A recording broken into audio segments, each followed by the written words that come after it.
Oke, kita lanjutkan diskusi pemirsa di catatan demokrasi. Bang Hensa tadi ada yang terpotong pertanyaannya. Silakan dengapi langsung dijawab oleh KPU. Ya, sebetulnya ini ada gladi resik atau simulasi dulu nggak? Karena kan di 2019 itu kan ada situng yang juga kalau saya tidak salah akhirnya ditutup tengah jalan juga. Nah ini kan sekarang seperti mengulang lagi tuh. Bahkan tidak lebih detail dari situng. Karena kalau memang ternyata tidak ada simulasi kemudian dipaksakan berlangsung, quick count saya aja ada simulasinya tuh. Jadi supaya lewat lah Bang kalau quick count. maksud Sekarang saya, udah masuk real count. saya ingin ngasih tahu bahwa pada saat sebelum penyelenggaraan quick count saya tuh simulasi juga gitu. Hasilnya supaya sama nggak salah. Maksud saya latihan gitu. Latihan. Ini suara-suara masuk nih ada yang kacau balau nggak, kemudian sinyal gimana gitu-gitu kan disimulasikan gitu. Nah kalau lembaga sebesar KPU ini kan menurut saya harusnya ada simulasi. Kalau ada simulasi tentunya tidak akan ada seperti ini gitu. Dan terus misteri yang kedua itu kan katanya ini kan kerjasama dengan ITB ya. Nah itu kenapa nggak ditanyain aja sama si vendornya itu kenapa hal ini terjadi gitu. Mas Idam langsung ditanggapi. Ya, sebagaimana standar dalam pengembangan sebuah sistem informasi, tentunya tahapan-tahapan itu sudah kami lalui dan bahkan kami juga sudah melakukan uji coba terhadap aplikasi Sirekap yang digunakan oleh badan ad hoc kami, termasuk juga KPPS, dan kami lakukan itu sebanyak 2 kali. Berkenaan dengan uji ketahanan terhadap sistem informasi itu sudah dilakukan oleh pengembang, termasuk juga akurasi terhadap kemampuan pembacaan Sirekap. Sirekap ini kan menggunakan 2 teknologi. Yang pertama itu OMR, Optical Mark Recognition. Yang kedua itu OCR, Optical Character Recognition. Nah, berkenaan dengan kemarin kejadian di Cibeber, Banten atau kota Cilegon tersebut itu ada problem dalam OCR, Optical Character Recognition, yang seharusnya ketika uploader atau pengunggah dokumen foto formulir model C hasil ini mengunggah ke dalam Sirekap, itu harusnya disinkronisasi terlebih dahulu, dan di sana itu ada fitur yang namanya pen. Ya, saya tidak tahu apakah itu sudah diakurasi atau tidak. Saya punya keyakinan itu belum diakurasi. Ya, seharusnya itu diakurasi secara mandiri oleh uploader tersebut. Tapi ternyata faktanya demikian. Dan sebagai informasi, data otentik yang ada di dalam foto formulir model C hasil yang termuat di dalam aplikasi Sirekap itulah yang direkapitulasi secara manual oleh PPK di kecamatan. Nah pada saat uji coba Kang Idam, apakah hal-hal seperti yang terjadi dengan P3 kemudian PSI atau suara-suara lainnya terjadi nggak dalam uji coba atau semuanya smooth-smooth aja? Ya, waktu kami melakukan uji coba, ya semuanya berjalan dengan baik. Ya, walaupun ada kesalahan, tingkat kesalahannya itu rendah. Ya, tingkat kesalahannya rendah, dan itu langsung diakurasi. Kami memberikan bimbingan teknis kepada rekan-rekan badan ad hoc apabila hasil pembacaan terhadap foto formulir model C hasil yang diunggah ke dalam aplikasi Sirekap ini tidak akurat. Ya, dengan data numerik yang ditampilkan dalam aplikasi Sirekap, maka itu seketika itu juga harus diakurasi. Nah, kalau sekiranya KPPS selaku uploader ini tidak sempat mengakurasi, maka KPU Kabupaten Kota itu harus mengakurasinya. Dan kebetulan hari ini KPU Kabupaten Kota, ya hari-hari kemarin, KPU Kabupaten Kota itu sedang sibuk melakukan rekapitulasi secara berjenjang atau secara manual. Jadi artinya seharusnya Mas Awi dan Bang Ray Rangkuti ini nggak perlu khawatir dong ya dengan Sirekap ini, gitu kan? Lah kan udah diuji coba katanya nggak ada masalah. Ya, Mas Adi. Ya, kalau saya begini. Kayak pertandingan Sudah. bola. Justru khawatirnya itu karena itu Bung sebelum ke Inan. Mas Saya dulu Adi, ya. Silakan, Ada Mas yang Adi. ditanyakan langsung Mas? Kalau saya begini deh, kan kita sudah tahu bahwa soal Sirekap ini bukan hasil resmi yang bisa dijadikan legitimasi. Ya. Karena ini menimbulkan banyak mudaratnya ketimbang manfaat. Saya kira di stop aja. Kalaupun toh mau dipublikasikan, publikasi terbatas yang bisa diakses oleh semua paslon. Karena kalau ini dikonsumsi umum, saya khawatir ini terjadi tawuran nggak berkesudahan. Kita pengennya transparan. Mas. Coba Nah, itu bisa dia. bayangkan, saya menghitung di TV One sudah hampir sebulan loh ngomong Sirekap ini. Kita ini ngomong sesuatu yang nggak penting. Sebagai sarana untuk menunjukkan itu loh hasil Betul. Tapi ini banyak masalahnya dan ini selalu menjadi polemik. Orang ribut hari ini karena tidak sinkron antara hitung manual yang berjenjang dengan Sirekap. P3 hampir protes tiap hari itu. Suaranya kok tiba-tiba hilang. pindah ke partai yang lain dan seterusnya. PSI pun juga. Nah, Sekarang ada yang sudah kedua. agak nyaman. Sekarang sudah agak nyaman. Agak nyaman, Hari karena ini naik lagi. 4,01 Bang. Tapi semua bisa berubah. Nah, agak nyaman. Gini, semoga saya tidak salah menangkap apa yang disampaikan oleh Bang Idam ya, bahwa foto Sirekap itu dijadikan acuan untuk melihat hasil itu bahaya. Foto itu bisa diedit, jelek bisa ganteng, hitam bisa putih, 10 bisa 100, 10 bisa 1000. Mestinya yang dijadikan acuan itu adalah hasil resmi C1 asli atau C hasil. Jadi kalau Sirekapnya itu dipersoalkan, kembalilah ke hasil, bukan foto yang di-scan oleh petugas. Karena begini, tingkat ketidakpercayaan publik terhadap oknum-oknum petugas nakal setiap pemilu ini muncul. Siapa yang bisa menjamin? Yang di Sirekap itu 100 aslinya sebenarnya 10. Oleh karena itu kalau ada polemik, entah itu P3, entah PSI, supaya tak ada dugaan-dugaan pemilu ini by design, suruhan lah, operasi pasar lah, kembalinya ke hitung manual secara berjenjang. Boleh ditanggapi, Sirekap, Mas Adi? stop. Hanya dipublikasikan secara terbatas untuk paslon. Mas Idam langsung Selebihnya tidak ditanggapi bisa. Mas Idam sebelum ke Inang sama ke Bang Hensat. Mas Idam. Halo, ya baik. Apa yang disampaikan oleh Mas Adi, saya ingin meluruskan konteksnya. Tadi yang saya sampaikan, lihat foto formulir model C hasil, itu dalam konteks mengakurasi antara data numerik di dalam Sirekap dengan data yang ada dalam foto formulir C hasil. Dan saya tentunya tidak menyalahkan dan bahkan saya membenarkan apa yang disampaikan oleh Mas Adi, konteksnya itu dalam rekapitulasi secara manual di PPK. Karena dalam pelaksanaan rekapitulasi di tingkat PPK kami minta membuka satu persatu formulir model C hasil yang ada di dalam kotak dan itu disebutkan satu persatu perolehan suara peserta pemilu.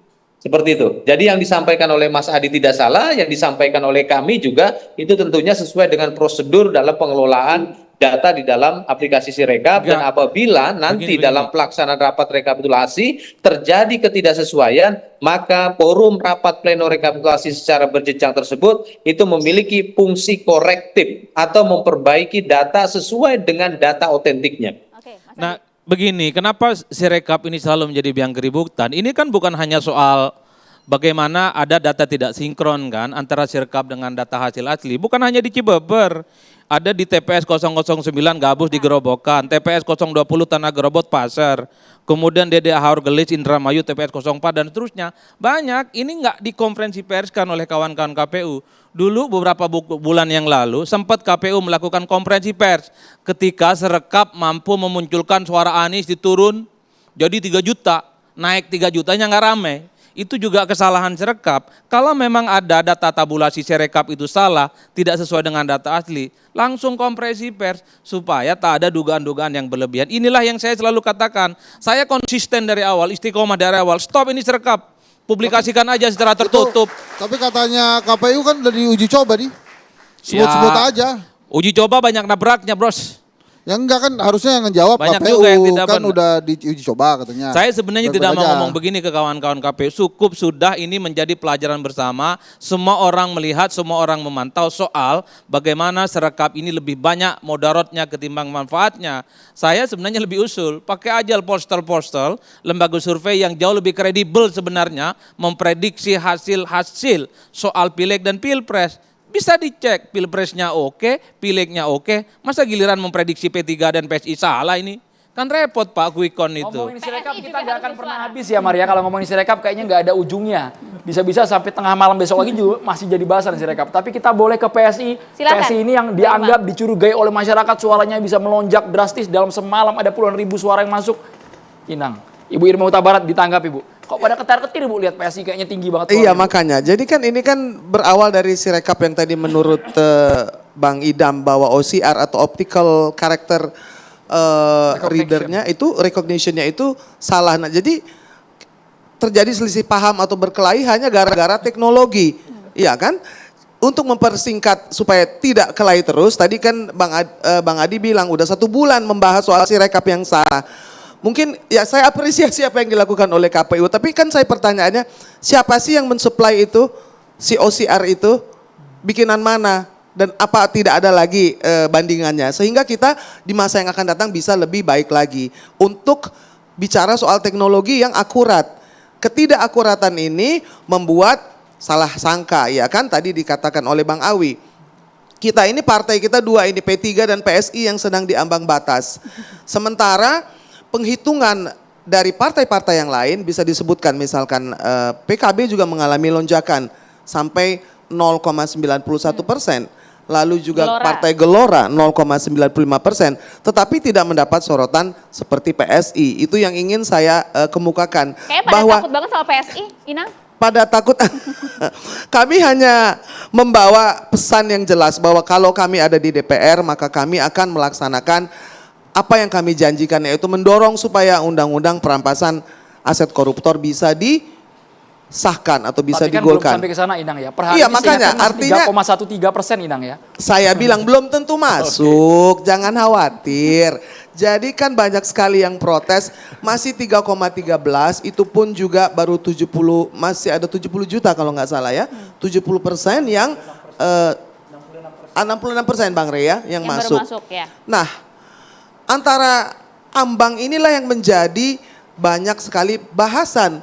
Kalau Gelora mungkin jauh di 0,90 menjadi 1, sekian.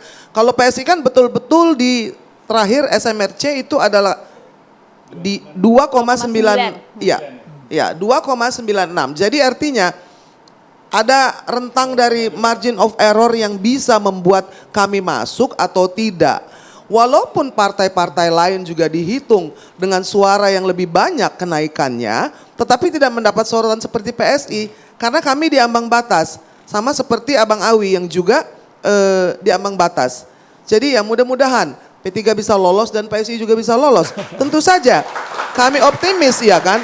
Kita ingin ada kekuatan baru di parlemen. Kita ingin ada muka-muka baru dan juga mengusung sesuatu yang baru. Dan saya pikir ini kami bersungguh-sungguh mengawalnya.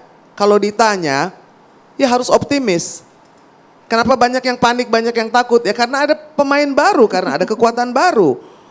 Banyak sekali status quo yang mungkin tidak menginginkan adanya kekuatan baru. Tapi seperti ini Ibu Irma, kami juga ingin tahu laporan internal dari PSI, selumbung suara yang drastis ini masuk dari mana sebenarnya ceruknya? Oke, saya bisa jawab.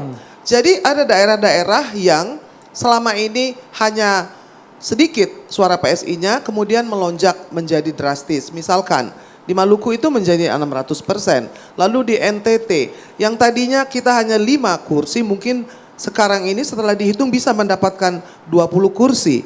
Artinya ada 500% kenaikan. Lalu juga di Papua tanpa melupakan Jakarta yang paling besar ya perolehan suaranya. Ada Banten, ada Tangerang dan juga Jawa Timur. Artinya daerah-daerah itu mulai kelihatan kekuatan dari partai kecil atau partai bocil yang bekerja keras. Saya pikir juga caleg-calegnya bekerja dengan keras, lalu juga ada faktor ketua umum kita yang menjadi magnet, lalu ada juga faktor Jokowi. Nah faktor-faktor itu membuat suara kami di daerah menjadi meningkat dengan drastis ya.